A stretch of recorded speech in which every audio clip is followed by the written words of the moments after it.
Okay, so go over our schedule. First, last week we talked about School of Names, and then this week, the title actually from the book, History of Philosophy, Short History of Philosophy, Chapter 9. The title is Second Phase of Taoism, Lao Zi. And basics, we are talking about Tao Te Ching, the book. Okay, I will explain later about why we call the second phase. And the next week, I will take a break, and then Sasha is going to talk about Bhagavad Gita, chapter 14, which means, I think the title is Three Gunas. Technically, I'd like to translate Guna as equivalent to Tao Te Jing's De or virtue in this way. And continue in July 13, we continue on the third phase of Taoism, which is Zhuangzi. Then we talk about Moism, and all the way through, we were going to try to finish this book. Okay. And then that's today's subject. And the book we are reading is the Short History of the Chinese Philosophy by the author Feng Youlan. He wrote in 1947. And I do see this book is kind of the standard introduction of Chinese philosophy. The total is 28 chapters. Today we are on chapter 9. Total is 28. I'm going to have 28 meetup sections, and each one for one chapter. And then some chapters are long, some are short, and they are semi-independent. So if you miss some, you can you don't have to pick up the previous one to continue, because each one you will able to read. And I encourage you to read before you participate, but it's not a necessity because I will basically follow the contents in the textbook. If you listen, and it also will help you to read the text by yourself. And you are welcome to raise your hand to ask questions. So today we are in the second phase, and probably 2 months ago, we talked about the first phase of Taoism, which is Yangzhu. And I know some people are very interested in Yangzhu, and some are not. Okay, so we talk about first phase as Yangzhu, and then today we talk about so-called the second phase, Lao Zi, and the third phase will be 2 weeks from now, Zhuangzi. Okay, so Lao Zi and the Zhuangzi are usually being considered most important, and the Taoism is also important in not only Chinese philosophy, in the entire Asian philosophy. And like some in the audience mentioned, is associated with Buddhism. But this one is happened in China independently, even probably in the same time as Buddha preaching in India. But I'm sure they don't have the communication. But coincidentally, they have a very similar idea.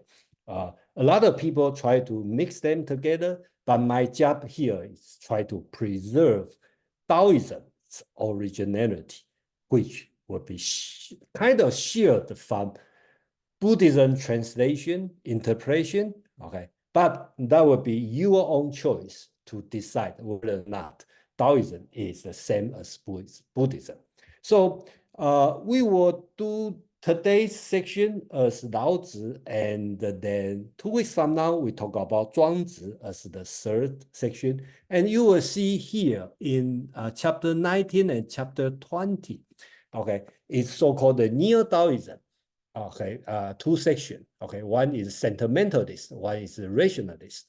So that's happened in the 3rd or 4th century, which is about 700 after Lao Tzu. Okay, that's a new movement of so-called Neo-Taoism.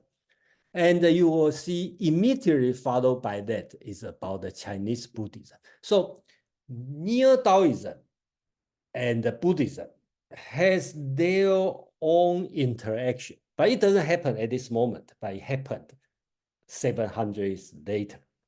So I think that's important to understand as a background.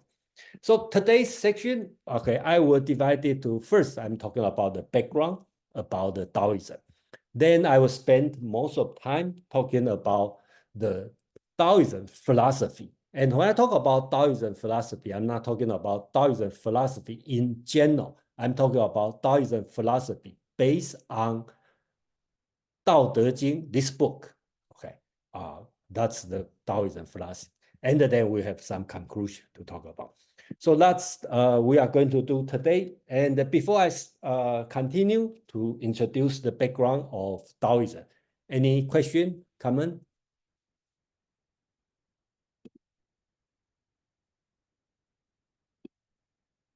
Okay, so I'm going to start. When we deal with ancient Chinese philosophy, we always talk about 6 major schools. Ru, which is Confucius, and we talk about Confucius intellect, we talk about Mencius, and later on in a few weeks later, we are going to talk about another scholar, Xunzi, and then later on we talk about 1,500 years later, Neo-Confucianism movement. Legalism, we haven't introduced yet, but we are going to do soon. Taoism, today we are going to talk about Lao Zi and then talk about Zhuangzi, then talk about Neo-Taoism in the future. Okay, Moism School of the Name, we talked about last week, and then Yin Yang School. Okay, so today we focus is Taoism, and remember, when I talk about Taoism philosophy today, I'm talking about the philosophy based on the book Tao Te Ching. Okay, so the author usually called Lao Zi. Okay, in the Feng Youlan's text, that's some translation will call Lao Zi and some will call Lao Zi. Okay, but they are the same people. According to tradition, Lao Zi, okay, Lao Zi means old master, was a native of state of Chu. Okay, Chu, I will explain later. It's a state in the southern part of present Henan province in China. And it, okay, usually people believe is an older contemporary of Confucius, who is also reputed to have instructed in ceremony. So according to the record of grand historian, Confucius learned rituals from Lao Tzu, the author. Okay, that's the history record, but it's questionable. The book bearing the name, sometimes called Lao Tzu, but in the later time, also known as Tao Te Ching. Okay, so you will see 2 kinds of spelling, Tao Te Ching. Okay, and that's Tao Te Ching. Okay, and sometimes people can translate as classic of the way and the power, Tao Te Ching.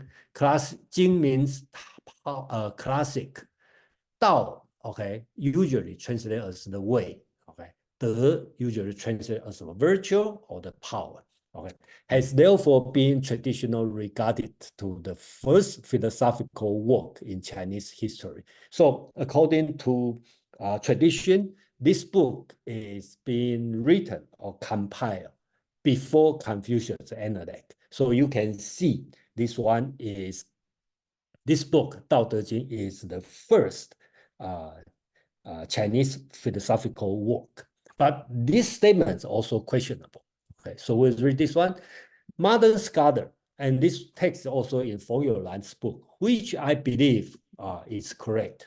Modern scholarship, however, has forced us drastically to change this view and to date it a time considerably after Confucius. Okay, so I'm not historian, and then I probably not very interested in the historical account on who is before whom, who is after whom. But since I read Tao Te Ching, the text in very detailed. So I have no way to believe this one. First, I don't believe this text is written by one person. It must be written by many authors. Secondly, I don't see this book or the text has been written before Confucius, because Confucius never mentioned this one.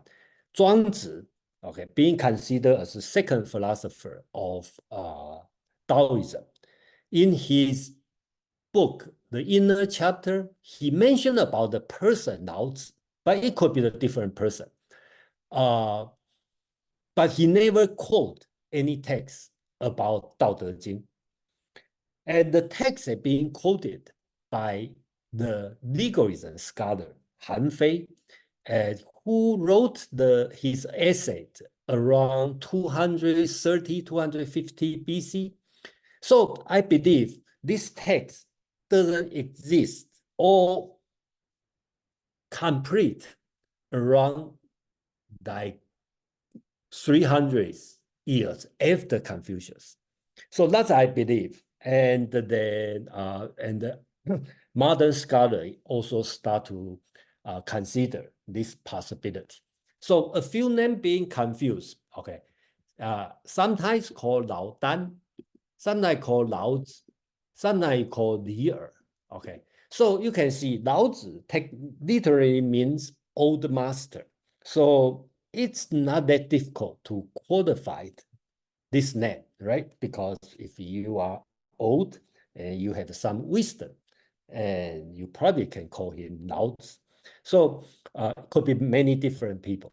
So that's just suspicion, but I don't see that's very important. Okay, here our subject is about philosophy, and for sure this book, Tao Te Ching, has been there and written, interpreted and reinterpreted for 2,000 years. So it's worth us our effort to understand this text. That's the purpose here. Mark, please. Yeah, sorry, Jason, I missed something you said. Did you say that Han Fei does or does not mention the Tao Te Ching in his writing? Yeah, in Han Feizi, his essay, right? I think it's in book 2021. He has some illustration of Lao Tzu and interpretation of Lao Tzu. He read Lao Tzu in a different way. And so that means, and he did quote some Tao Te Ching text, okay, and which is the same as what we read today. So I do believe it exists during his time. Is Han Fei is that the earliest reference we have of someone else quoting from the Tao Te Ching? I don't know. I don't know. Is there anybody quote Tao Te Ching? Probably, based on my reading, he probably the first one quoted. At least if he existed before Confucius, I believe Confucius' disciple may talk about that, but we don't see this. And Zhuangzi should quote some of Tao Te Ching, but Zhuangzi never quote. Okay. He mentioned about Lao Dan, okay, or Lao Zi, but we don't know. It could be the same people, could be the different people. We don't know. Okay, thank you. All right, thank you, Mark. Okay, so a quick background for the people who are not sure, which time we are talking about. Confucius, okay, that's long history. Okay, if you look at today, during this around 500 BC to 200 BC. Okay, before 200 BC, China has many states. Okay, it's not a state. So during this period of time, we separate around 500 to 200 BC, we call warring states. Okay, and between 650 to 500, we call it spring and autumn. Traditionally, Confucius during this time, this guy is Confucius. So traditionally, we will see Lao Tzu or Tao Te Ching as before or contemporary, same time as Confucius, okay, older than Confucius. But if we place this text as the later work, then he probably will place around here, okay, a little bit later than Mencius. So we don't know. And I do believe the complete text doesn't exist until later time.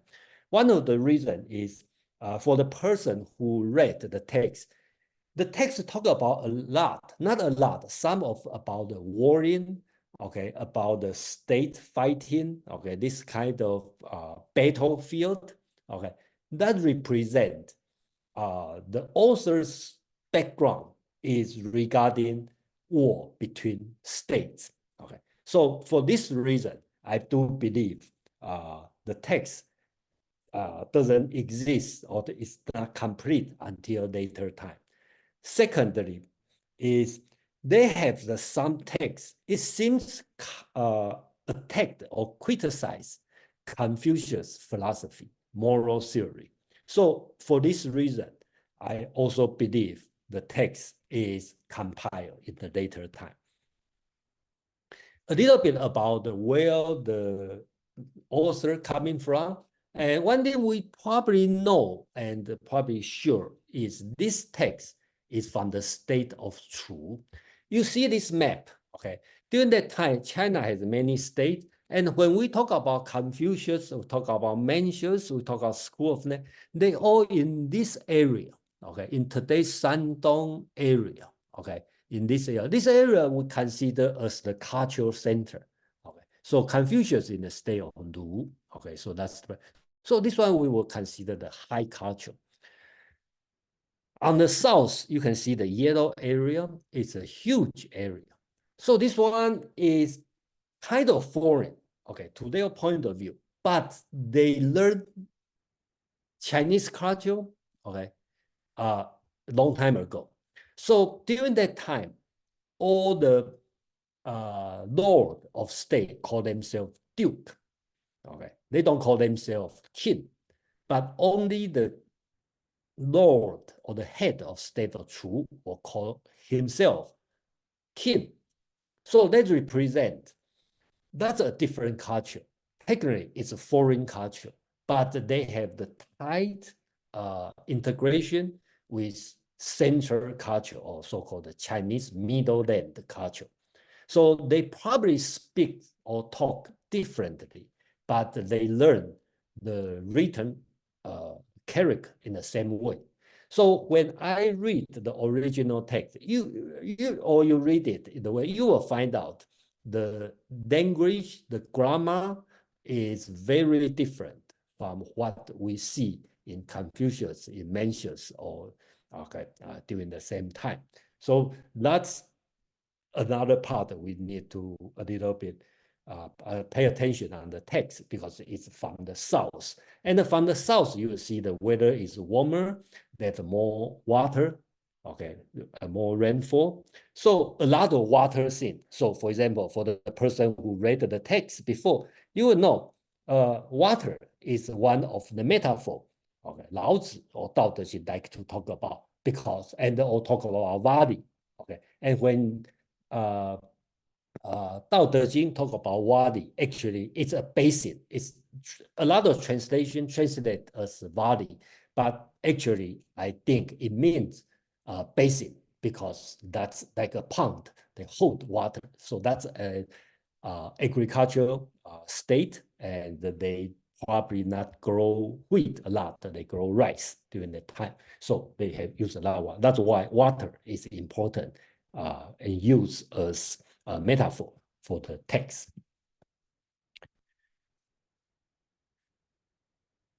So about this book, so from now I'm going to only focus on the book, not about the author or background, everything, because that's the philosophy part we are going to start. So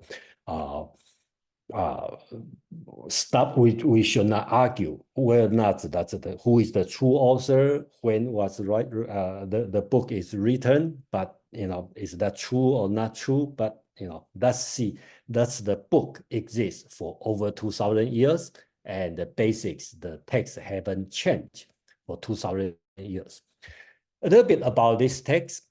First, this one probably the second most translated text, okay, next to Bible. If you go to internet to search, okay, 道德经, they have two spelling. You can spell 道德经 or 道德经. Okay, you probably find, I don't know, at least 50 free, translation, including myself. Among and I spent since year 2021, we work on the translation. We finished it, and then right now we are doing the second round translation, and we finished half of that, and we are going to continue to finish that. Okay, so that's many translation. The reason is, first, it's easy to translate, and also it's very difficult to translate because everybody translates in a different way. So, okay. Total is only 81 chapters and only have 5,000 characters. So it's very short. Okay, you can download, print out, and put on your desktop, and then pick a chapter to read it, anytime you want. And it is not necessary to read from chapter 1 to chapter 81. You can pick up any chapter to read it. Okay, but technically we can see this one from chapter 1 to 31 as the book of Tao, and chapter 38 to 81 as book of De. All right. So roughly we can separate two parts, but it's not a dichotomy. Okay. So two words are important. One is Tao, one is De. Okay. So Tao, if we want to translate, we can translate as the way, the principle. Or in my opinion, I will just translate as this one, Tao, okay, but in Confucius text, I agree, if you translate Tao as the way, that makes sense, because in Confucius' point of view, Tao means the way. In the near Confucius time, which is in the 10th century, okay, Tao could means the principle. But that's later. Okay. So another word is De. And in my opinion, I will translate as De or this De only.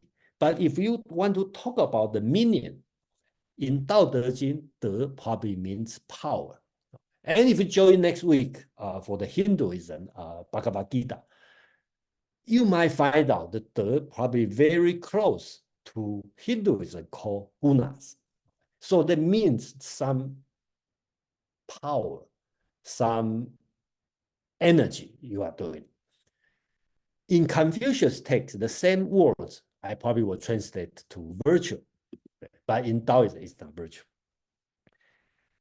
Another way is the text, and since today the philosophical part, I will only focus on this book. So we will read the text together, and the text is first is not long. For you can imagine 5,000 characters divided to 81 chapters. Each chapter cannot be too long. It's, of course, it's not like Confucius analog. It's a dialogue. It's not an essay. It's not a prose or poetry. Okay. I would say it's like epigram.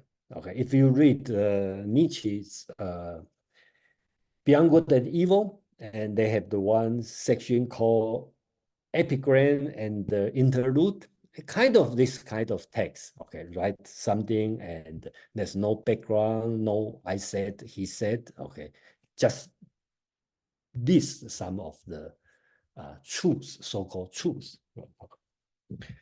Okay, before I continue, I'd like to explain so-called the 3 stages, and I think I already explained and basics. The first stage we talk about, traditional people. If you go to China, Taiwan, Hong Kong, go to university, find a student, ask the student who is the founder of Taoism. I think everybody will tell you Lao Tzu. Today's subject. But in Feng Youlan and some scholars believe Lao Tzu only the second stage, and the first stage is Yang Zhu, because the development is from hedonism or self, living for oneself, escape from the civil world, from the political world. And to the second stage, people start to philosophize in their behavior. So they developed some philosophy, political philosophy, like 无为 non-action, and develop some metaphysical idea. Okay, that will become the second stage. And 2 weeks from now, we talk about 庄子, which being considered as the third stage, which talk about the equality of all things. Okay, not only myself is away from the civilized world. You talk about everyone is the same. People, dog, horse, and the world are the same. Equalization, equality of all things. And one more step, talk about equalization of life and the death. So from here, you start to see the religious flavor. Okay. So again, they will teach you how to continue to live. So that's the case. Steve, Jason, yeah, just quick question, because I've heard of Lao Tzu and Zhuangzi, but I don't know that I know Zhuangzi. Did you have a previous talk about him, or are you going to go into talking about him at all tonight? 2 weeks from now, we will talk about Zhuangzi. No, not Zhuangzi. I know Zhuangzi. Excuse my Chinese pronunciation. Yang the Zhu, first right? one. This one. Yes. Okay, I'm yes. not familiar with that name. Yeah, most of people not familiar with that, and I think Mark is expert on that. So, yeah, Yang Zhu, most of people not know, and then that's why most of people will see Lao Tzu as the founder. And the Feng Youlan in his book, I think in chapter, let me find out, in the chapter 6, okay, talking about Yang Zhu as the first stage of so basic. If you search from the internet, Yang Zhu basically would tell you Yang Zhu is selfish person. He said, even pluck one hair of mine to save the world, I'm not going to do it. Okay, but Feng Youlan, the author, and myself believe that's kind of like a strawman argument from Mencius, because we don't have the original text exist. Okay. So that's the Yang Zhu, and you don't need to know him, okay, to continue Taoism. But in this text, if you are interested, it's worth to study. And then when we talk about Neo-Taoism in the 3rd or the 4th century, especially the sentimentalist part, Yang Zhu will bring back, okay, this kind of hedonism idea will start to bring up, or will show up in the data. His question was whether or not you have talked about him. You have already done. Yes, Yang Zhu, we already talked about him. Sorry, I missed that. Thank you.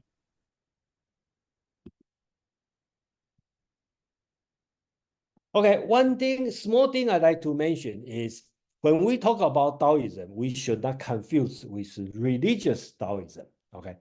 Which is, you may see different picture in the temple or in some painting, okay? It's talking about the same thing, but it's religious. For example, you go to the Taoism temple, you may see this one so-called the 3 pure. Okay, and it's kind of like elders in the celestial court. Okay, so on the left one, so-called Lao Zi, this one is Lao Zi. So become a god, but don't think as Lao Zi become god. Actually, it was a god then reincarnate as a Lao Zi.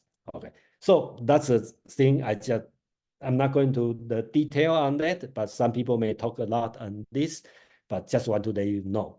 That's the same guy, but it's a different thing. Sometimes the most famous story is Lao Zi is the person who, before Confucius, and he got very sick of the situation in China. So he's a wisdom old people. You can see this picture. So he decided to leave China, going to the West. He's riding on the buffalo, okay, green buffalo. I don't know why it's green, but a green buffalo going to the west, and the gatekeeper doesn't want him to leave. Say, oh, you are so smart, we need you. So he write down a text, okay, 5,000 characters. That's Tao Te Ching, live there and going to the west. So this text become Tao Te Ching. That's according to tradition. That's why you will see this picture a lot. And further on, Lao Zi went all the way west to India, and that's Buddha. So of course, we don't believe that's true, but some people say this way. But that's why you will see this picture. So I will stop here for about the background, and then we will focus on the philosophy part. Joe, please. Yes, Jason. So it's interesting. I had a question earlier, but I didn't bring it up, but you just answered it. Confucius supposedly was instructed in ceremonies by Lao Tzu, but basically those ceremonies are religious Taoism, because I didn't see any ceremonies in the Tao. I'm sorry. Okay, I think that's a translation issue. Ceremony actually should translate as rituals. Okay, so Confucius because the, okay, sometimes I translate as the, okay, so a lot of texts translate as ceremony, and we will tie it to religious ceremony. Right. But when the record of great historian write this one, basically is talking about Confucius learned rituals, or you want to they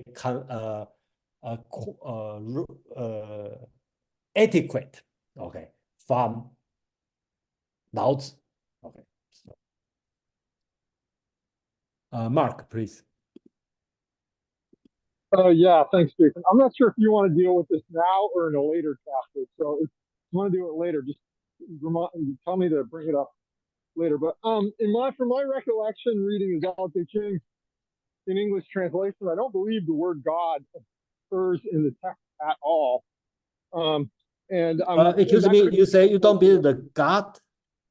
The word God, yeah. And I want to hear what you think about that. Okay, so there's no word God in the text. I read every single text many times.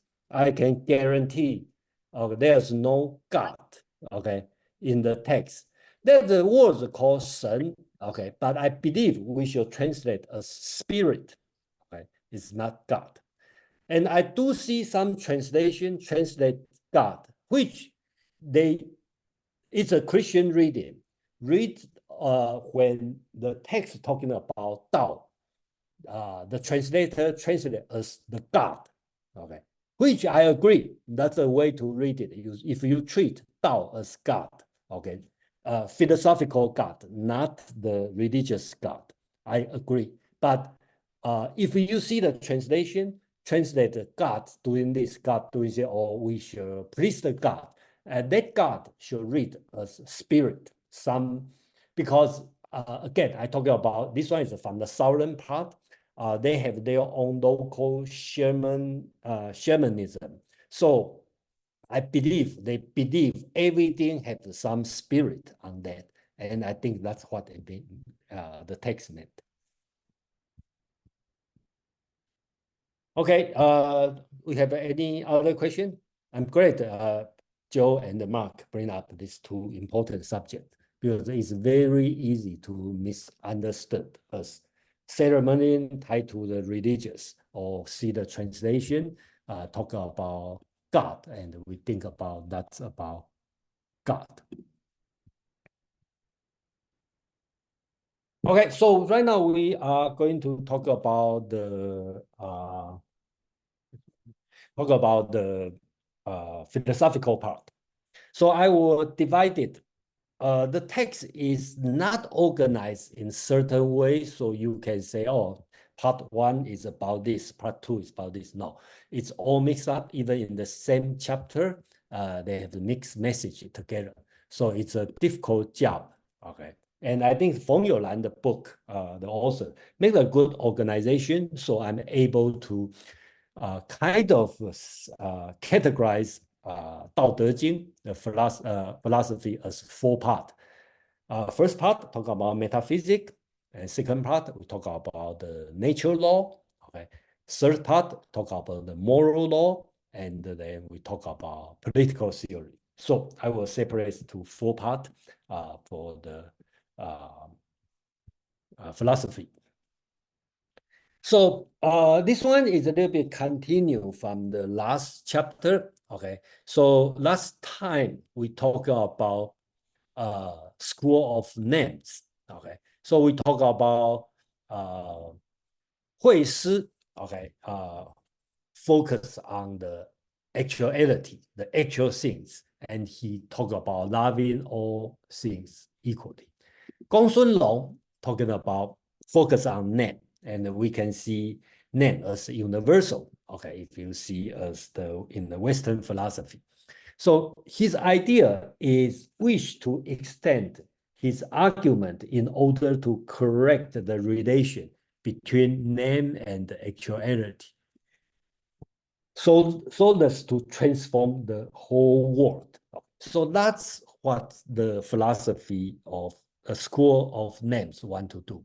And the formula take one more step, talk about this world has two things. One is the being that within shape and the feature, and being that lie beyond shape and the feature. So in Western philosophy, we'll say that's the sensible world, imperial world, and this one being that lie beyond shape and the feature, we will say outside the sensible world or intelligible world. Okay. Another way to call it metaphysics. So we will see Taoism, especially Lao Tzu, Tao Te Ching, is try to deal with the metaphysics. So since last time we talked about name, and then Tao Te Ching is continue from the concept of name. But what he want to talk about is so-called something unnameable. Okay, not everything can have the name. In the last chapter, I'm going to read the text. In the chapter, we have seen the philosophers of school of name, through the study of names, succeeded in discovering which lie beyond shape and the feature. Most people, however, think only in terms of what lie within shape and the feature. That is the actual world. So basically, most of people will live the empirical world, sensible world. And then here, Tao Te Ching, we can see is take one step further, talking about something unnameable, which is outside the actual world. So seeing the actual, they have no difficulty expressing it. And though they use name for it, they are not conscious that they are names. So when philosophy of the school of names started to think about the names themselves, this thought represents a great advance. So basics, they take as something named as universal. I'm talking about in Western philosophy, right? We have the particular and the universal. When we talk about universal, if you take this name, not as, you take this name is in your brain, like a Platonic form. So actually the name is what your thought. So right now, when you think about names, is to think about thinking. And this thought about thought is therefore the thought on a higher level. So in this way, we can see it's a great advance in advanced development in Chinese philosophy. Basically, it takes name as thinking. And when we think about name, we are thinking about our thinking. So Taoism is kind of deal with these things. So there's two important words in the Taoism text you will see is being and non-being. Okay. Some really depend on your translation. Chinese word called you and wu. And I know a lot of English translator will translate non-being as emptiness. So that's the part a lot of people will see, oh, that's the same as Buddhism, because Buddhism talk about emptiness. So sunyata in Sanskrit. But I do believe They are similar, but they are not talking about the same thing. I will say being and the non-being, 有无, will be close to what Hegel in the 18th century philosopher, German philosopher, talk about being and the non-being, pure non-being, this kind of concept. And the Taoism, Lao Zi, Tao Te Ching, associate being as nameable and the non-being is something unnameable. So that will move to the concept of Tao. So the text want to talk about something called Tao, and the Tao is the unnameable, and therefore cannot comprise in word. But since we wish to speak about it, we are forced to give some kind of designation, and we therefore call it Tao, which is not the name at all. So here, Feng Youlai is talking about, we call it Tao, is not the same as we call a table. When we call a table, we mean that they have some tableness or some attribute. That's why we name table. But we call something Tao as Tao. We do not mean it has such nameable attribute. It's simply a designation and expression in common Chinese philosophy. So Tao is which is not a name. Okay, it's just a designation.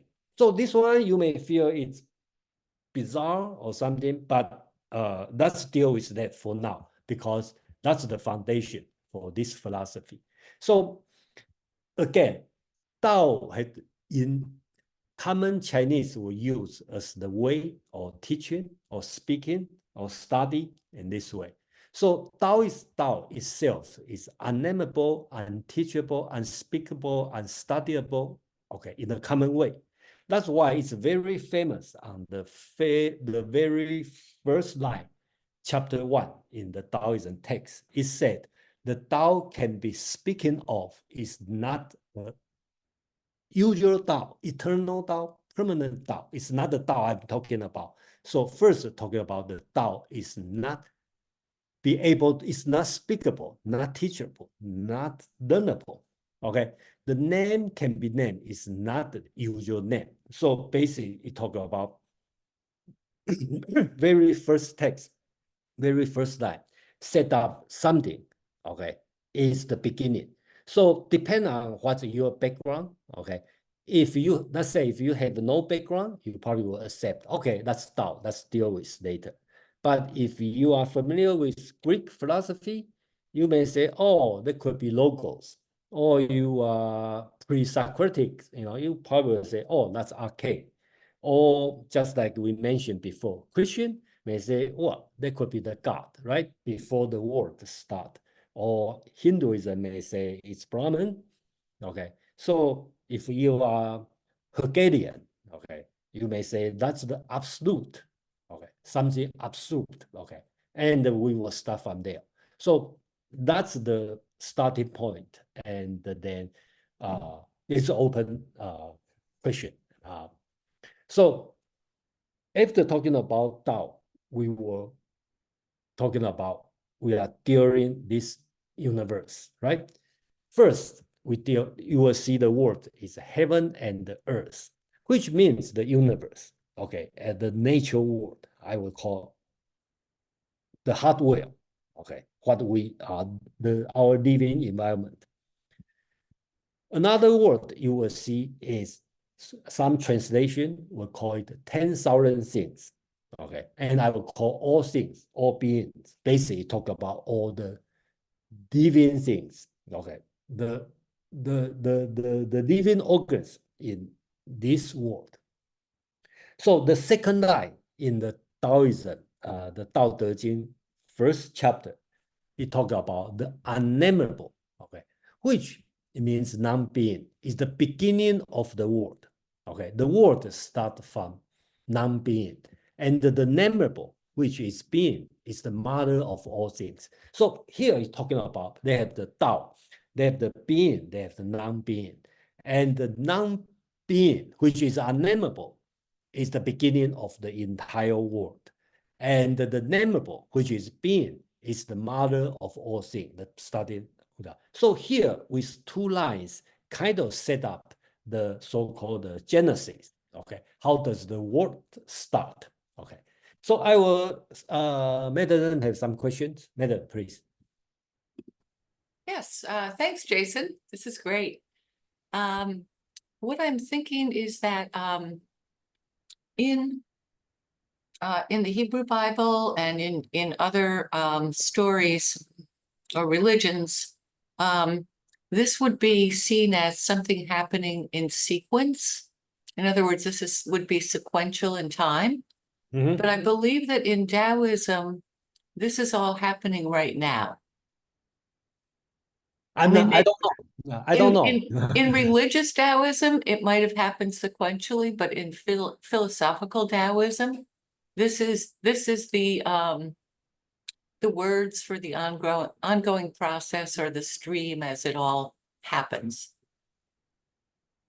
Well, it really depends on how we read it. And personally, I read it happened a long time ago. Okay, that's what I read. Okay, but I don't know. I don't know. I really don't know. And unfortunately, Chinese text, if you're familiar with that, there's no tense. So from the text, you really don't know. He's talking about it's going on at this moment, or it happened, a billion years ago. We don't know. Okay, but I do believe it's talking about the originality, the Genesis, just like when we read the Genesis at the beginning. Okay, there's the word, and the word is God. God is word. Okay, something like this. Mark, please. Yeah, I'd like to make a comment on Madeline's comment, and then I have a question for you, briefly. So my general impression is I tend to agree with Madeline's comment. I think now I'm kind of going out on a limb because I really don't feel like I have enough knowledge to know this for sure. But my general impression is that ancient Chinese thought is devoid of the kind of sense of progress that you get from Zoroastrianism, which influences Christianity, Islam, etc., of the struggle between good and evil and a progressive change from like the current kind of evil fallen world to some kind of utopia, heaven, second coming, millennia in the future. Those kind of ideas, I think, are absent from China in this time period, although they come in later through other ideological influences. So I think I agree with Madeline on that point. And I'm curious what Jason thinks about that comment too. And then my second question for Jason is, you said that the 10,000 things, at least if I heard you right, you said it was all living things. I thought the 10,000 things in Chinese in general, and this is referred to just any tangible separate thing, like it could include like clouds and mountains and rivers, etc. Yeah. Is that not correct? Well, that's my belief. I believe it means the living thing, not including mountain and the river. Okay, that's what I read. I read mountain and river, heaven and earth. So river belong to the earth. Okay, that's what I read. But I may not be right. But that's what I read. But isn't 10,000 things a commonly used metaphor in modern Chinese? Yes, it's even today's. In modern Chinese, is it Yeah, restricted to living things? Yeah, I don't think it's include it may include table, but not include mountain. That's put this way. Okay, cool. I need to look into that. Thank you very much for that. Yeah, I think that's an open question. Okay, thank you for bringing it up. Okay, Dave, please. Yeah, when I when I read the Tao Te Ching many, I kind of think of the Tao as well, let me say it a different way. In Western religions, Judaism, Christianity, I was brought up Jewish, the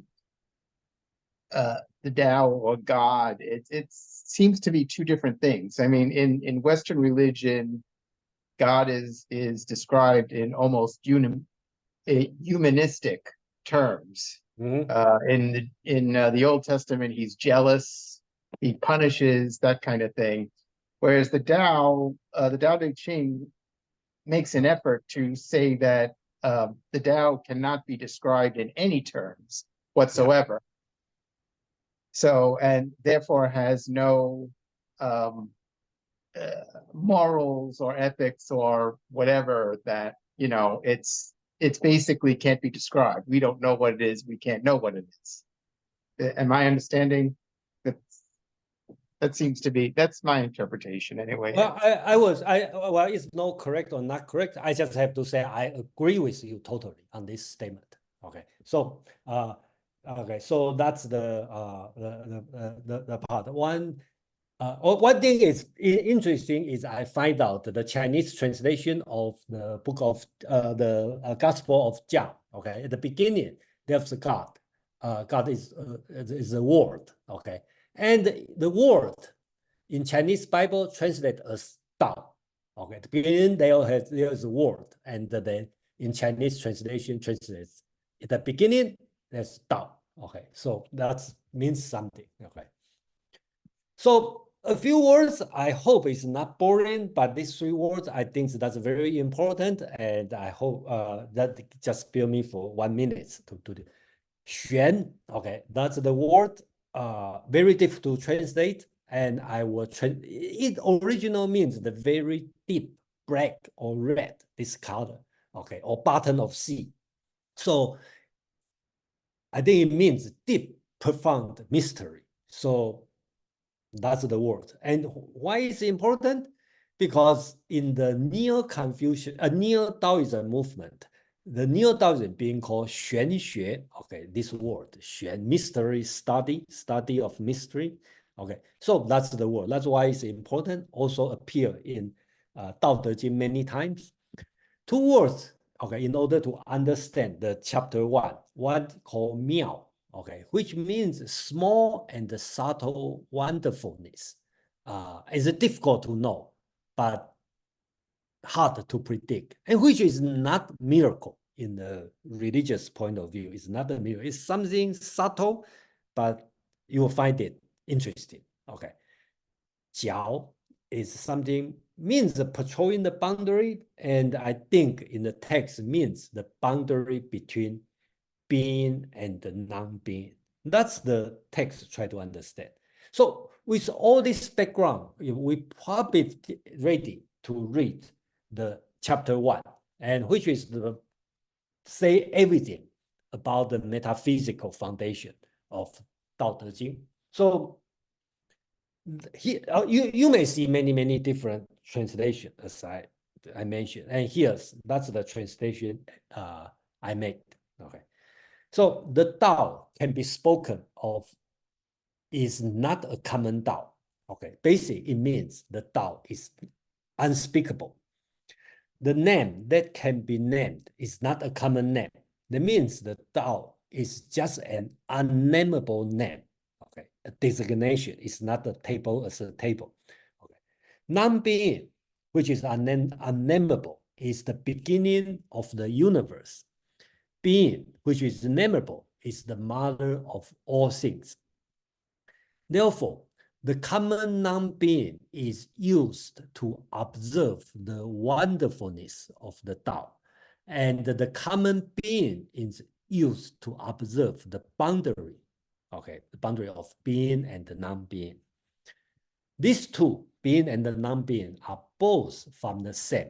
Okay, I believe it's talking about both are from the Tao, but named differently. Both can be called mystery. Okay, that's the word, the xuan. Okay, the deep black red color. The mystery of mystery is the gate of all mystery.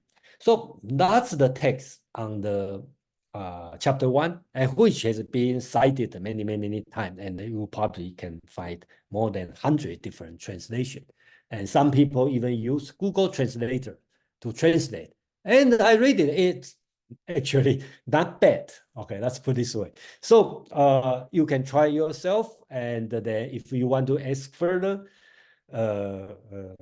then I probably don't have a good answer on that, because That's the text set up the foundation, and probably that's it. And I want to introduce two more chapter, which is related to this one, and I call it the metaphysical part of the philosophy.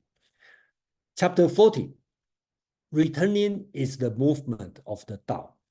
Tenderness is the function of Tao. All things under in the world are produced from being. Being is produced from non-being, or you want to call nothingness. So it kind of answer Madeline's question about the sequential.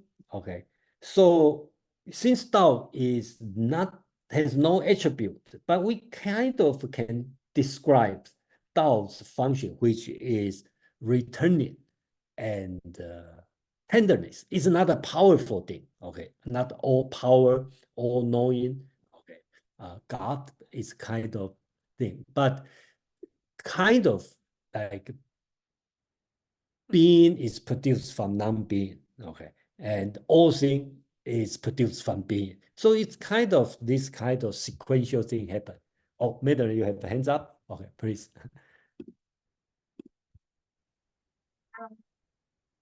Sorry, there's a siren going by. I don't know if Jason or anyone else here has read any Heidegger. Yeah, I read Heidegger, so I will say, well, let me say, so basically, I look at Heidegger and I think, oh, he's talking about emerging and receding from the Tao. What I read is more interesting is that Heidegger talk about the pure being and the pure non-being are the same thing. That sounds like he's talking about being and the non-being both from Tao. Okay, I don't know, but when I read that part, I feel like it's a Heidegger. Oh no, I'm talking about Hegel. Hegel talk about, and Heidegger continue on the non-being part. Okay, so Yeah, I thought Heidegger was actually kind of more understandable than Kant because I had the Tao Te Ching to refer to. So yeah, we will not talk too much about Western philosophy and other than because I remember when we talk about Heidegger and Hegel, okay, all have people bring up the Tao Te Ching. Some people talk about the dialectics method is yin and yang and being non-being, something like this. So anyway, Mark, please. Yeah, so Jason, that's exactly kind of what I wanted to say. I'm glad I haven't read this chapter 40 in a really long time. And it really reminds me of, I'm not familiar with Heidegger, but I'm pretty familiar with Hegel. It reminds me of the science of logic and being, nothing, and becoming. But what's really interesting, and I want to point this out, which goes back to my previous comment to Madeline, is Hegel has becoming, but the Tao Te Ching has returning. So in Hegel, there's a sense of progress, which is kind of infused in all of the post-Zoroastrian kind of ideology and philosophy. But in the Tao Te Ching, it's returning. So it's at least the way I read it, it's a resubstantiation of kind of the status quo or a reaffirmation of balance in a kind of eternal sense, without that sense of progress. That's it. Thanks. Yeah, thank you, Mark. Okay, so yeah, let's continue. Let me finish this one. Okay, chapter 42 is also very famous. Okay, I see this one as the compare with in a short 2 sentence, kind of talk about what Plato's dialogue in the Timaeus. Okay, how does this world come in to be? Okay, so the Tao produce one, Tao Sheng Yi, or you want to translate as oneness. Okay, one produce two, two produce three, three produce all things back in and embrace yang and immerse or blend with qi. Okay, I hope everybody know what the meaning of qi in order to achieve harmony. So in this text, kind of pack every single important word in the short text, yin and the yang and the qi, harmony, okay, Tao produce 1, 2, and 2 plus 3, and all things. So it's a genesis, okay, and the short version of the timeers, let's put it this way, okay. And if you always can ask, what's 2? Okay, then what's 3? Some people may say 2 means yin and the yang, 3 means heaven, earth, and the human. Okay, well, I don't know. Okay, but that's the text on the chapter 42. If you find out it's a mystery, probably that's the purpose. If you find it intelligible, or you find out it's difficult, then I think possibly it's meant to. But it's not unique in this world, right? If you look at the Greek word, okay, to school, right? Parmenides, Parmenides of Idias, which around the same time talk about everything is one. If you read his text, is same as Bizarre of this one, right? Talking about that the great sphere, which is one, it never change, eternal. What you see is just opinion, illusion. Okay, so nothing changed. What you see is eternal. Another school would be Heraclitus, talk about everything is becoming. There's no being, only becoming. No man ever stepped in the same river twice. That's famous. Everything is changed, right? So it's doctrine of flux and the unity of opposite. So, you know, I think all civilization have to deal with Big Bang question, okay, like what we deal today. So that's how Taoism deal with the one. And unfortunately, Confucius school are not interested in this school, in this question. So Confucius never talk about this one. He just reject to answer this question as his student to focus on this word, okay, deal with living people, not the dead people. So that's so Taoism played an important role here. And that's what we will see in the 10th century. You will see the neo-Confucius movement start to absorb this idea into Confucius teaching. So I will consider finish the metaphysical part, and before I move to the second part, which talk about the nature law. And the question, comment?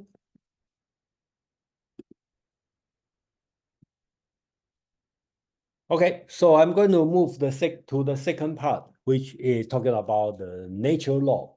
And I think, well, instead of talking about Newton's laws, 3 laws, Einstein, so let's talk about the fundamental nature law, what's happened without human being, right? According to Feng Youlan, and I think he summarized right, he talked about when a thing reach one extreme, it reverts from it. So you don't, everything is a cycle. I think is a cycle. So it's always return. The movement of Tao is returning. So that's the nature law. And the moral law would be the same thing we learn from the nature, which don't reach to the peak because everything is return. Okay. So let's talk about nature law. Okay. Among the laws that govern the changes of things, the most fundamental is when a thing reaches one extreme, it reverts from it. 物极必反, if you know Chinese. The idea is that if anything develops a certain extreme quality, those qualities invariably revert to become their opposite. Okay, so here we quote chapter 25. To be great is to travel on. To travel on is to travel far. To travel far is to return. So just like chapter 40 talk about returning is the movement of the Tao. So everything is returning. Okay. So that's why in the Buddhism reading, people will say, ha, that's samsara. Okay. You reincarnate, everything is returning. Chapter 22. This one is also interesting. Okay, so I will skip the first line and the last line and read in the middle. Okay, so pay attention on the middle. Here is talking about nature phenomena, right? A bent branch will become straight, right? If you get a, I believe you're talking about like a bamboo stick. If you bend it, it will naturally become straight, okay? Low ground will receive water, right? So you talk about the water will not go top, right? Only in the low. So basics, it's low and high. You only stay low, you can receive, right? Withered leaf will grow new sprout, right? The new sprout only grow from the withered leaf, okay, or from the withered stick. Possessing this will provide chance to get, right? Example would be empty cup, right? If your cup is totally full, you cannot receive more water, you cannot get more. Only the empty cup can receive more water. So here is talking about natural phenomena. And the logic of Tao Te Ching, when you read Tao Te Ching, is very common. The author used this method. They give you a moral lesson at the beginning and then give you some natural phenomena to prove it, and then draw another moral law at the end. So that's the way a lot of texts reading this way. So this text at beginning, it talk about yielding will remain whole. Okay, this kind of a moral lesson, right? As you don't go out to fight. If you go out to fight, you cannot remain whole. You will get damaged. Only yielding. Okay, so you have a conflict with people. Try to avoid the conflicts. You can preserve yourself. Then give you a few examples as a natural law. And finally tell you possessing too much will cause one to be confused. Okay, if you hold too many things, it will confuse you. It's not good. Okay, so that's the style of Tao Te Ching is written. Another one I like the example is 23, right?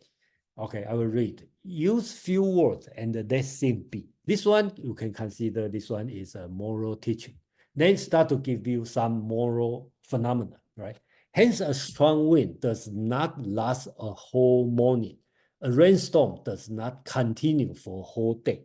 Here, the author talking about the natural phenomena, right? That's a common situation. If you see the strong wind, it doesn't last long time, okay?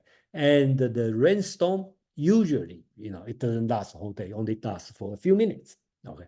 You can see this one is natural phenomena in the southern part, okay, not in the northern part, because it's rainstorm, okay, southern part of China, right?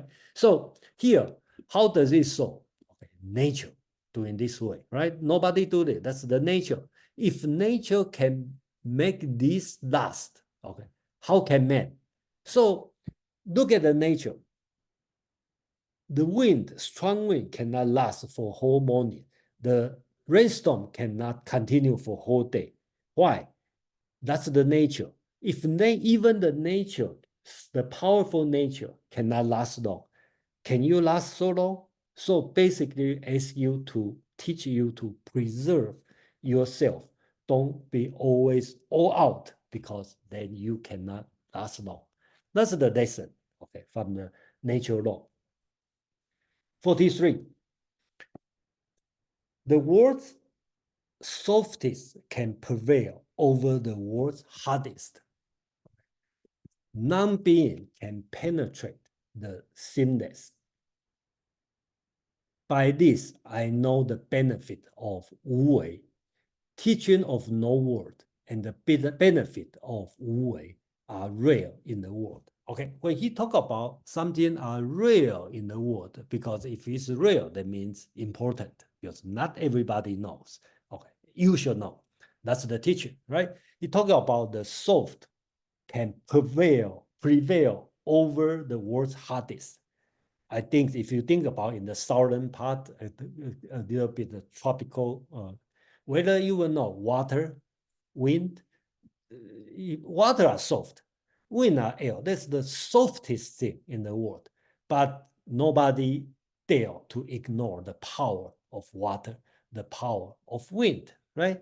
So if you want to enter the space, seamless, very tiny space, only non-being can enter. If you keep yourself as me, or you feel, then make yourself, there's a place, another place you cannot enter. So, you know, okay, Wu Wei, I will explain Wu Wei later, okay, non-action, okay, it's the benefit. So important is then the teaching of no word, okay, and the benefit of Wu Wei is the important. You will tie to later on for the political word and other thing. Again, what I said, it's not organized in certain way, so you can have this part is about political, this part is about moral. No, it's not about it. So it's all mixed together. So here I finished the nature law. Before I move to moral law, I stop. If you have a question, comment.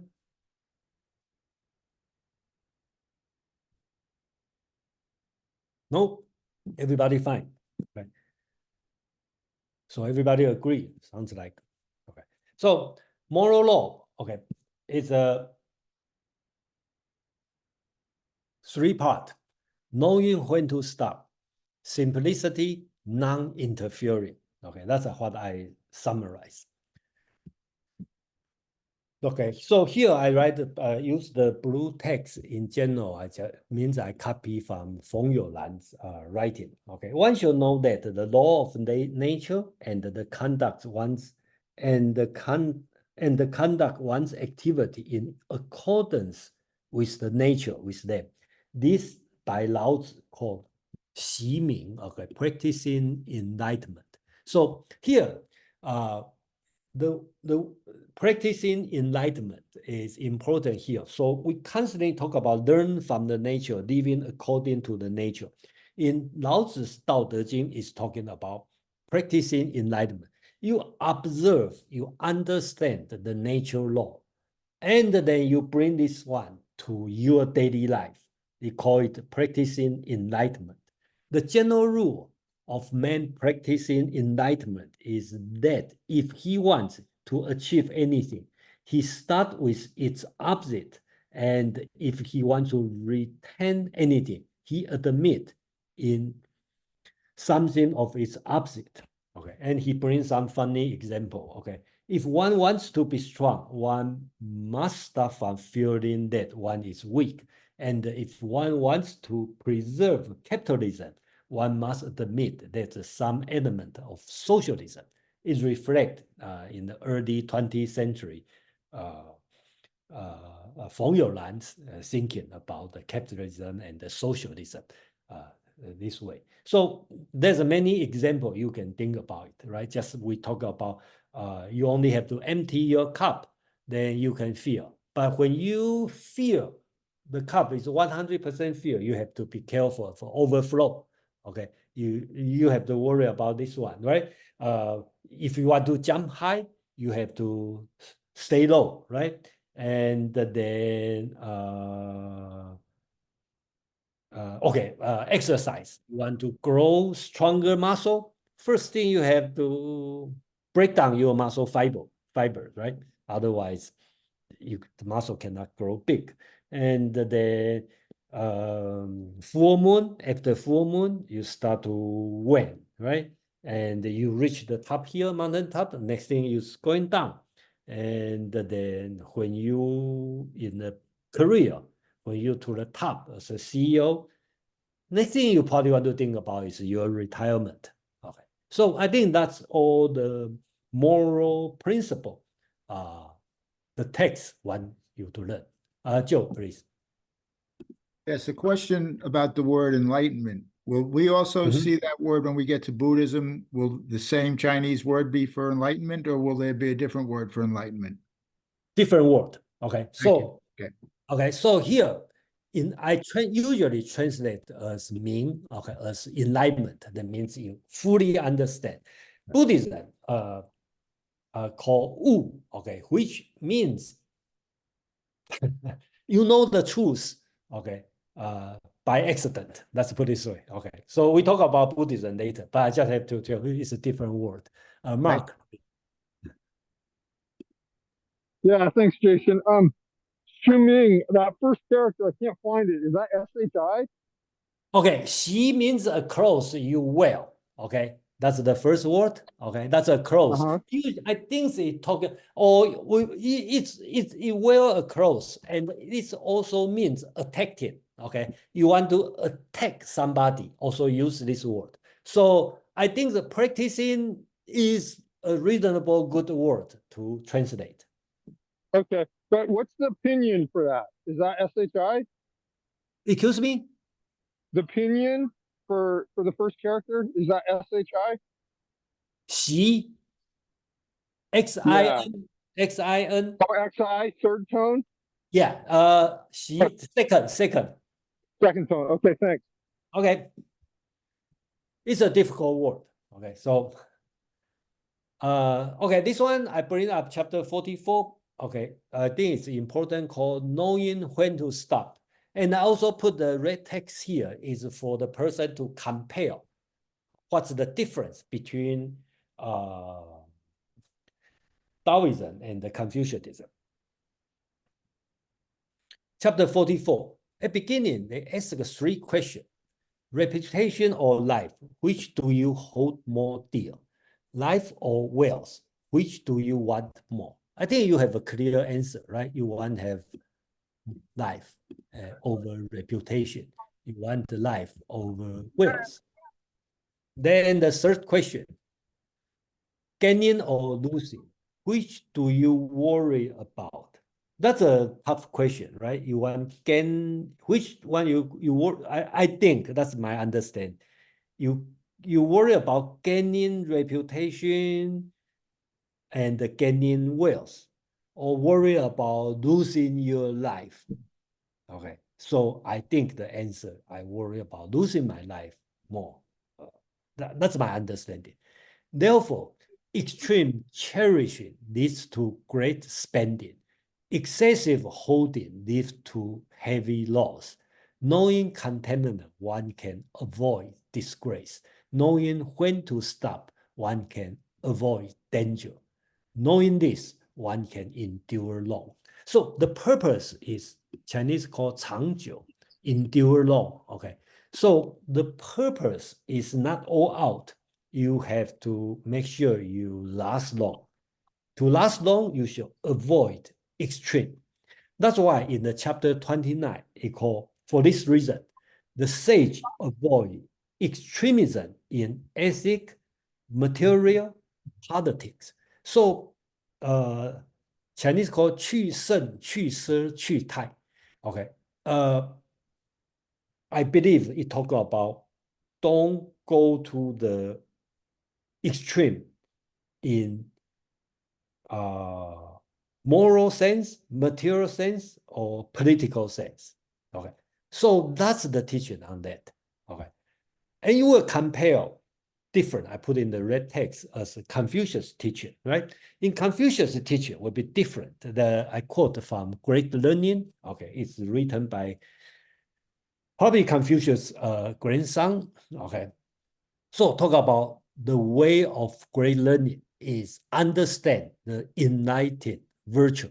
Okay, same word, 明. Okay, to renew people. And the last one, to stop at ultimate good, 止于至善. Okay, you don't stop until reach the ultimate good. Okay, so that would be very different from what Taoism teaches, right? Taoism, you have to know before when you to stop.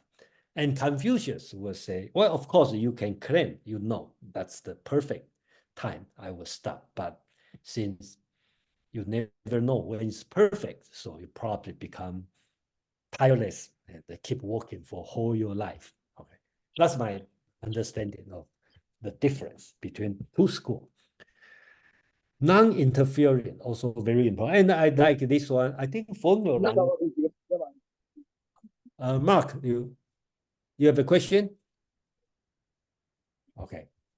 Okay, so this chapter probably my favorite. Okay, myself. That's why I put here.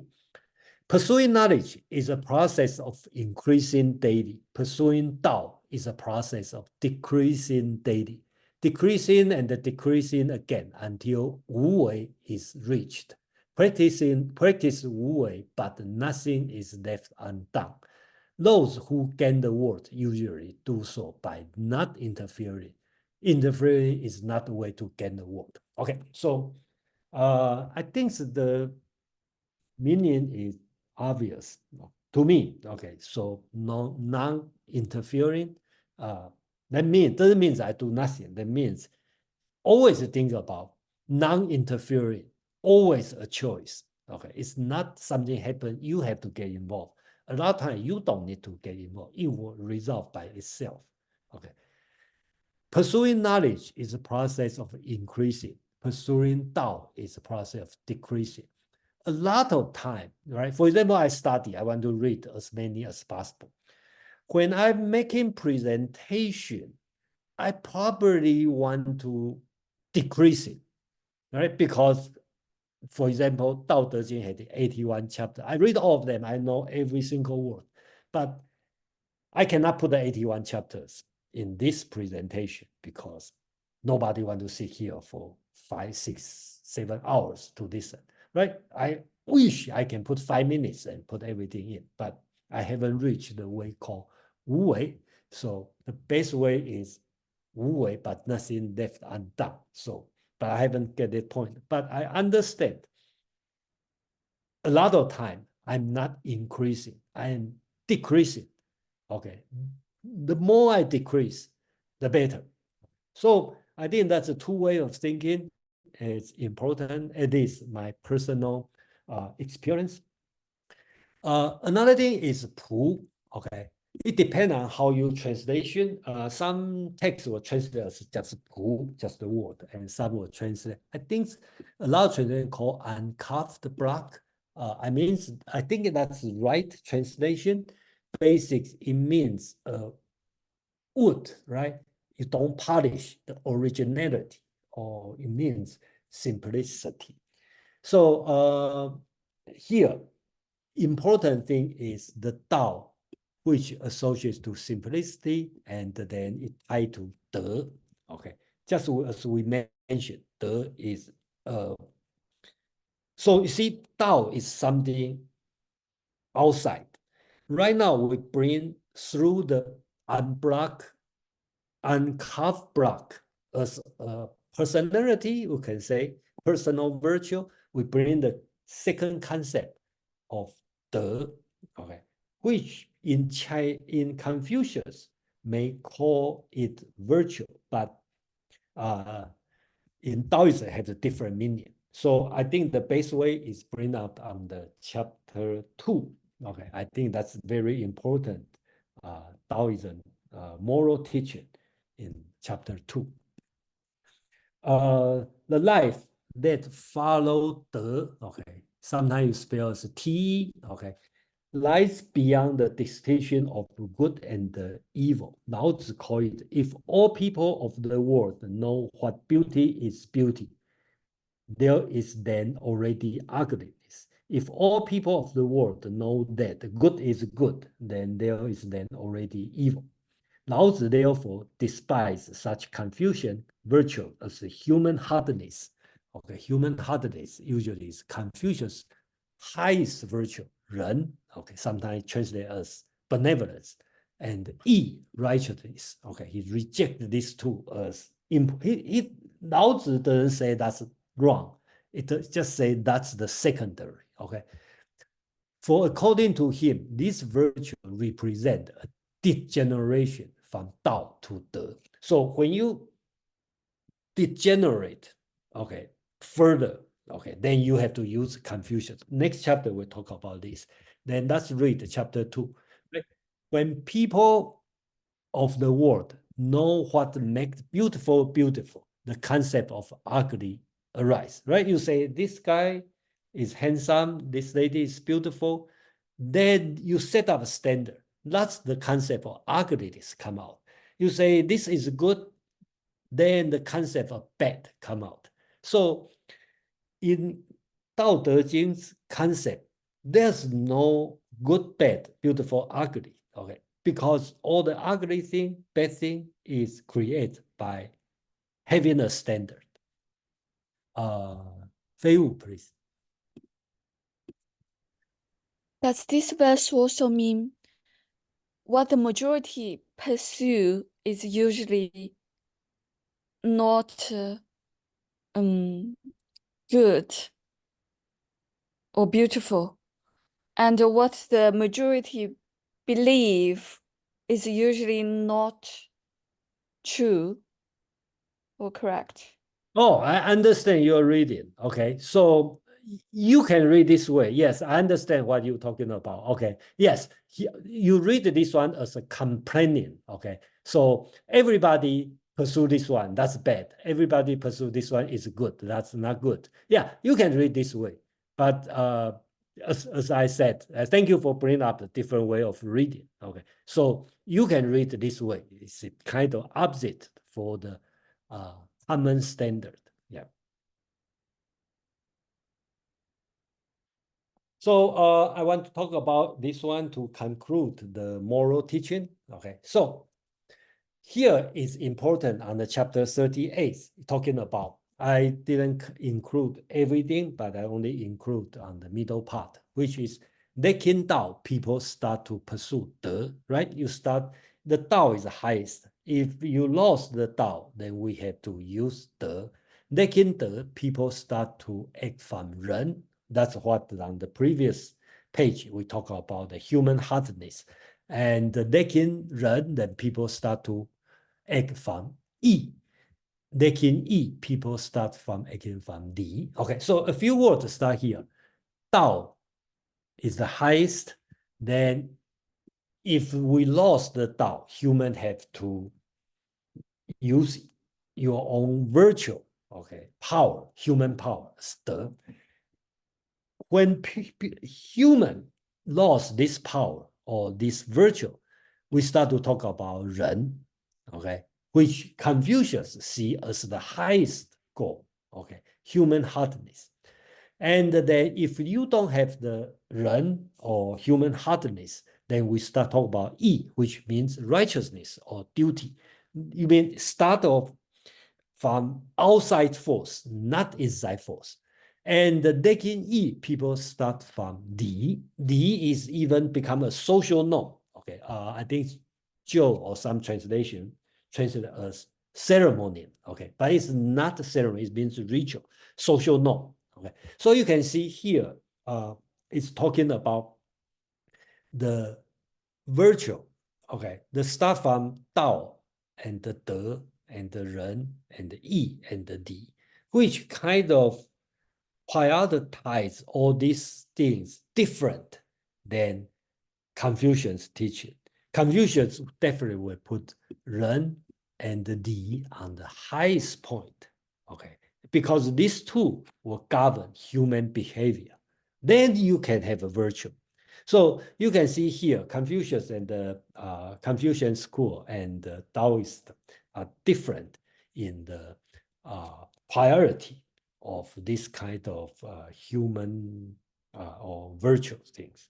So here, I will stop here and I will move to the last part, which is the one of the important theory is Taoism. Taoist political theory. Question, comment?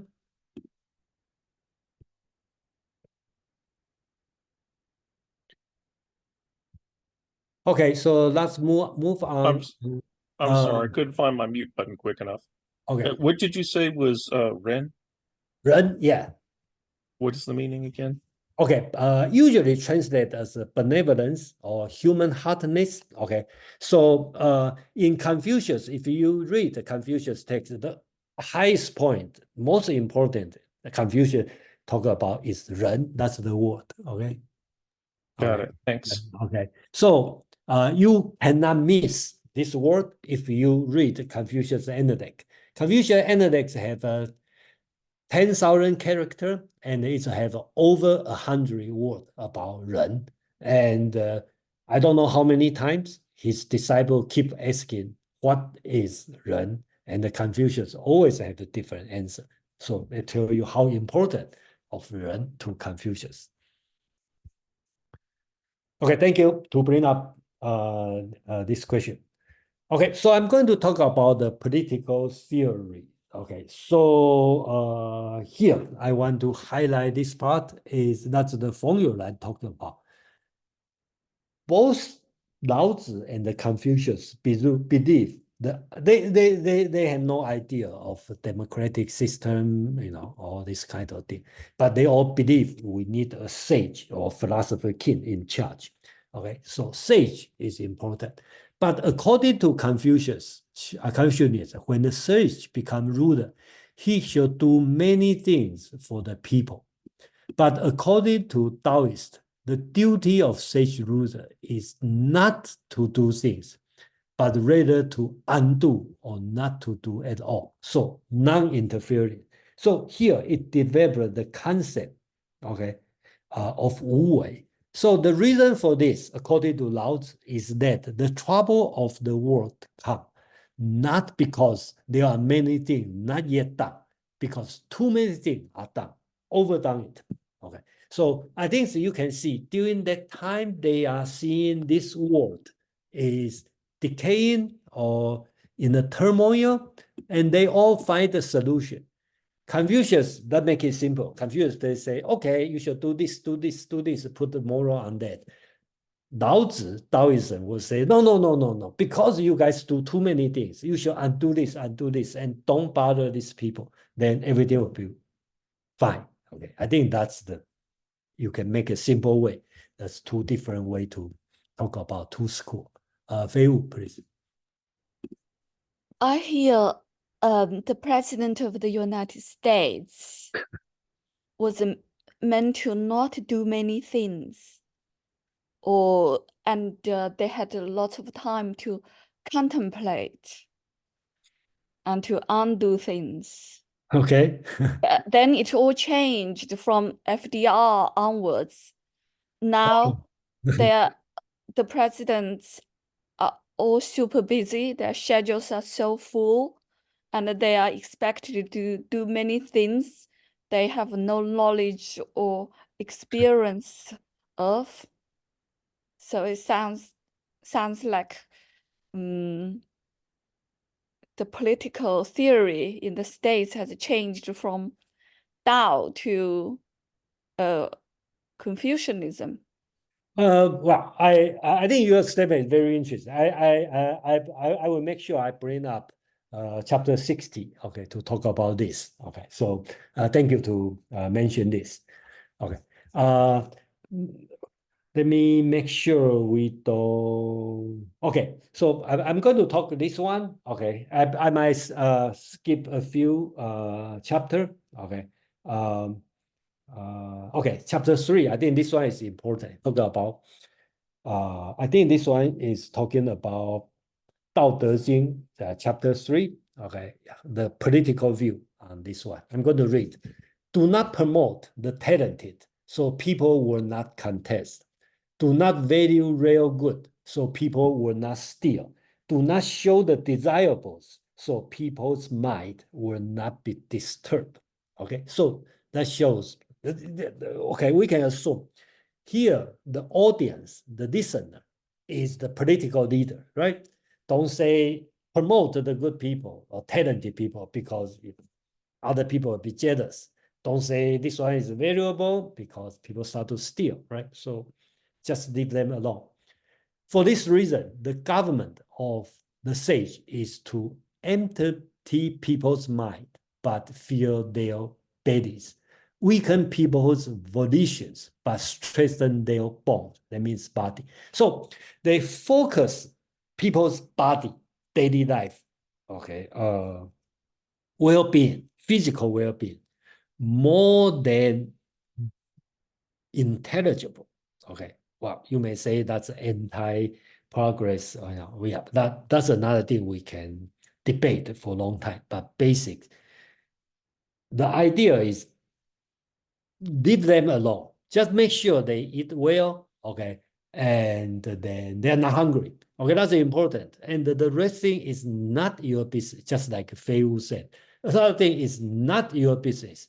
They will deal with that. Okay, always keep people away from knowing and desiring. So those who know, they are not to interfere. Okay, so this one also arguable. But the most thing important is practice Wu Wei and nothing will be ungoverned. So just like Fei Wu just mentioned, right? So you don't interfere too much. Here, I only want to read the last part, okay? I think last part is important here. Here also, the sage said, okay, basically telling what you need to do as a ruler. I practice Wu Wei, but people are civilized all by themselves. I prefer tranquility, but the people are upright all by themselves. I practice non-interference, but the people become rich all by themselves. I have no intention, but the people become naturally plain all by themselves. Wu, okay, I translate it as a plain, or you can translate it as a simplicity. Okay, so in Chinese word, you can see 字, okay, always the same word, okay, by themselves. So this one is kind of handoff philosophy to the ruler, okay? You practice Wu Wei, then people, sounds like you don't encourage knowledge, but people will get the knowledge they want. You don't guide people what to do, which you will see is very different than what Confucius is talking about, okay? So kind of hands-off, Laissez-faire, this kind of concept in political. So I will skip the utopian part, and if you are interested, you can read from the presentation. I will put a post on that, and then I will look like a lot of people have some comment on that. Since Fei Wu asked the question, I will draw the conclusion. Okay, I think this one is important. Okay, let me spend some time to talk about the historian comment on this. And I read this one probably 2 months ago when we talk about originality of the school. Okay, before I go this part, okay, I kind of finished about the Tao Te Ching's philosophy. And I would like, if anyone have a question or comment, okay, please come out before I move on to talk about some historical comment about Taoism. Any question, comment about the philosophy, which is based on the book Tao Te Ching?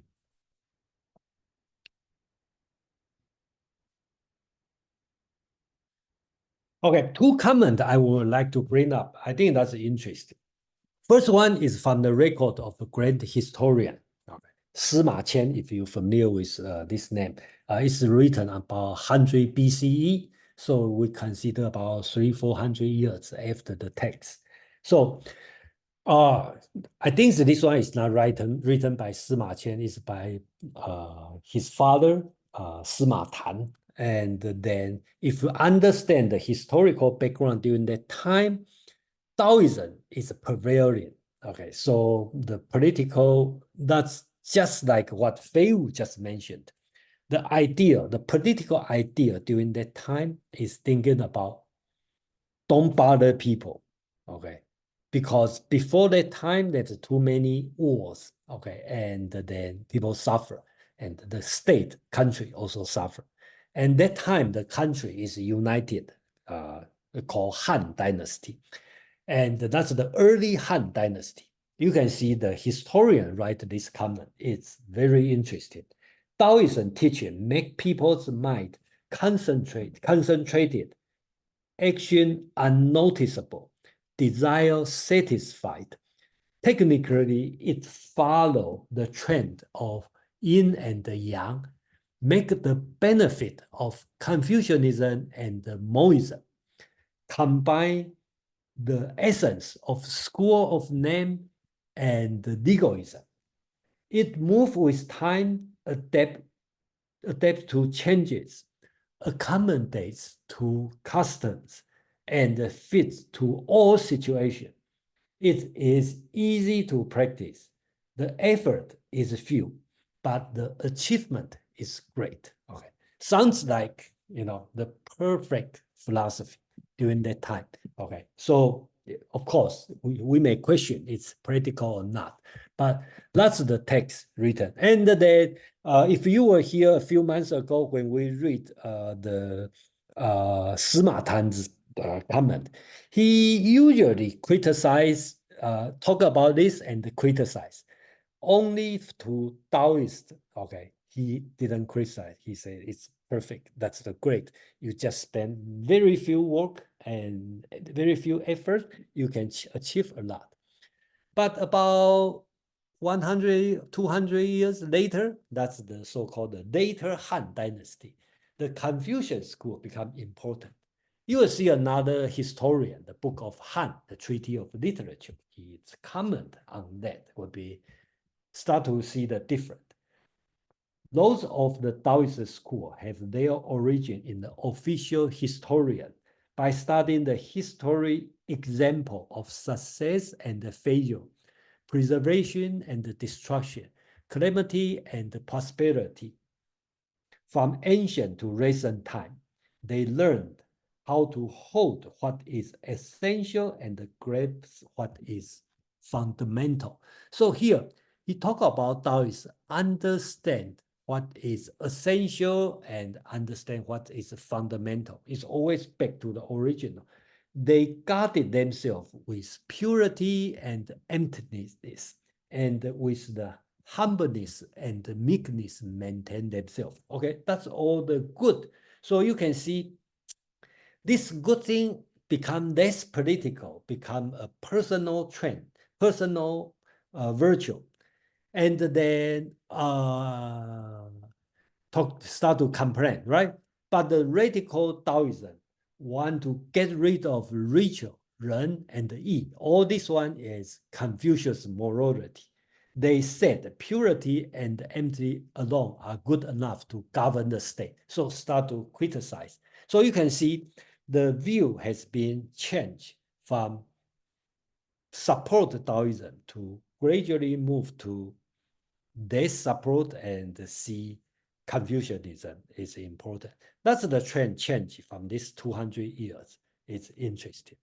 And then political, one more thing. I think this one is important, chapter 60. And the reason is I bring up this one is one thing is associated what Fei Wu talked about before. I don't know about FDR doing a lot of work or not. Okay, before FDR the president, but I know Ronald Reagan probably doesn't do a lot of work, but he been viewed as a great American president. And then in 1988, okay, that's on his peak time, okay, Soviet Union collapsed, and then China is reforming, okay. So that's his State of Union speech, right? He said the history records the power of an idea that brought us here 7 years ago. Okay, he talked about himself. Ideas like individuals' right to reach as far and as high as his or her talent were permitted. Talk about free market. The free market as an engine of economic progress, and as an ancient Chinese philosopher, Lao Tzu said, okay, govern a great nation as you will cook a small fish. Do not overdo it. Okay, I highlight this one is Lao Tzu didn't say it. Ronald Reagan said it. Okay, he just insert his word on that. And I believe he's talking to Gorbachev, okay, and also talking to Deng Xiaoping because he's on the rise on that time. I'm not sure I'm right or not, but I believe that. So this text is important and interesting, right? Talk about, I'm going to read this one as a conclusion for today. Govern a large nation as you will cook a small fish. 如烹小鲜. He didn't say do not overdo it, okay? But Ronald Reagan said say so. Then Tao prevail over the world. When Tao prevail the world, the ghosts lose their spiritual power. Not only do ghosts lose their spiritual power, but even spirit cannot harm people. Okay, so here spirit, 神, some translator may say God. That's what I'm talking about. Not only can spirit not harm people, even the sage do not harm people, because neither ghost nor sages harm. The return to the world. So here is non-interference concept here, right? During that time, people ask protection from the spirit, from the ruler, okay? But according to Taoism teaching, or according to Ronald Reagan, okay, you should leave them alone. In this way, the sage will not harm people. The spirit or ghost will not harm people. And then the world will return to De, which is the next step, the one step away from Tao. That's the concept in the political. And I will conclude here for today, and then we have about 5 minutes, and I will welcome any comment, suggestion, and questions. Thank you.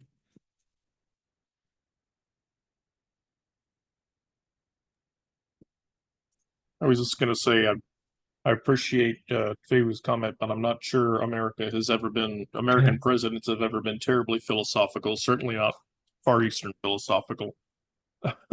Yeah, we don't know, and that's out of our discussion, but we can assume that we will like. But what I know is Ronald Reagan always take naps, after lunch, and he did a good job. So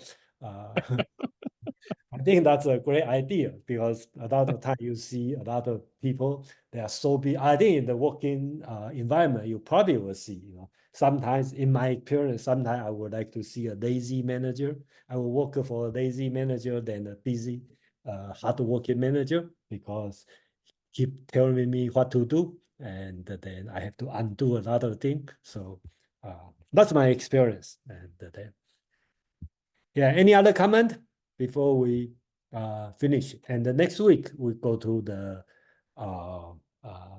Bhagavad Gita, chapter 14. We have 18 chapter to finish. So about 14 and 15, 16. So in about by the end of the year. And I do find out, compare Hinduism and Chinese philosophy is also interesting to see, and also compare with Western philosophy.